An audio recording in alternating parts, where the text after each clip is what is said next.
Hi hello welcome back to Arushi వంగ.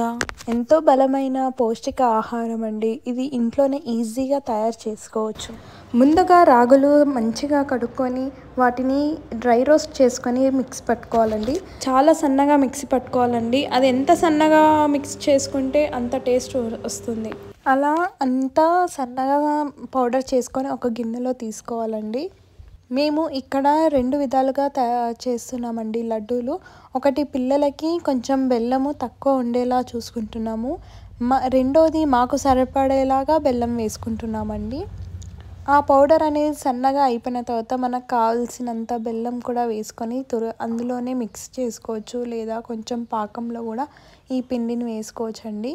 మేము వచ్చేసి అందులోనే బెల్లం వేసి మిక్సీ పడుతున్నాము. ఇక్కడ ఒక గిన్నెలో నెయ్యి వేసుకొని కరిగించుకోవాలండి. ఇది ఇంట్లోనే తయారు చేసిన ప్యూర్ గీ నెయ్యి అండి. ఎంత మంచి వాసన వస్తుందో అసలు. ప్యూర్ చూడండి. అసలు బయట మొత్తం కల్తీవే వాడుతున్నారు కదండి, అవే అమ్ముతున్నారు. పిల్లలకు కూడా అన్హెల్తీ అవి. ఇంట్లోనే తయారు చేసుకోవడం వల్ల హెల్తీగా ఉంటారు పిల్లలు. ఇక్కడ కొంచెం ఇలాచీ పౌడర్ వేసుకుంటున్నాము ఇందులో. అది కొంచెం ఫ్లేవర్ అనేది ఇంక్రీజ్ చేస్తుంది. ఈ నెయ్యిలోని డ్రై ఫ్రూట్స్ అనేవి రోస్ట్ చేసుకుంటున్నాము. లైట్ బ్రౌన్ కలర్ వచ్చాక తీసేసుకోవాలి. మరీ బ్లాక్ అయిపోతే, మరీ ఎక్కువ వేగితే మాడినట్టు స్మెల్ వచ్చేసి టేస్ట్ కూడా అంత బాగుండదు. సో లైట్ బ్రౌన్ వచ్చేసాక దించుకోవాలి. ఇక్కడ పిల్లలకి డ్రై ఫ్రూట్స్ వేయట్లేమండి, ఎందుకంటే వాళ్ళు తీసేస్తారు. నోట్లోకి వచ్చిందంటే తీసేస్తారు. సో వాళ్ళకి కొంచెం కచ్చాపచ్చగా దంచేసి వాళ్ళకి సన్నగా డ్రై ఫ్రూట్స్ వేస్తున్నాము. మాకు కొంచెం దొడ్డుగానే వేసుకుంటున్నామండి, పలుకులుగా ఉండేటట్టు.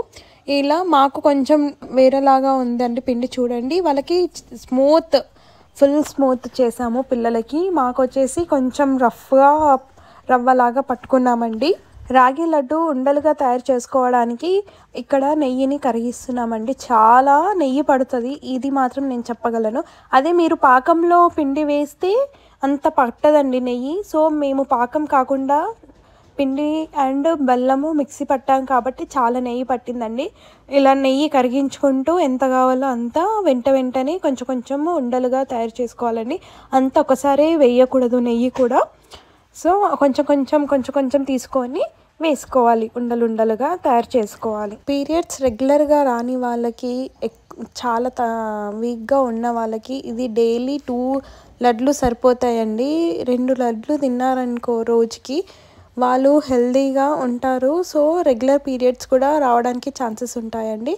సో మీరు తప్పకుండా, మీ బోన్స్ కూడా వీక్గా ఉంటాయి లేదా చిన్న పిల్లలకి ఇలా లడ్డూలు చేసి పెట్టామంటే వాళ్ళు చాలా స్ట్రాంగ్గా అవుతారండి.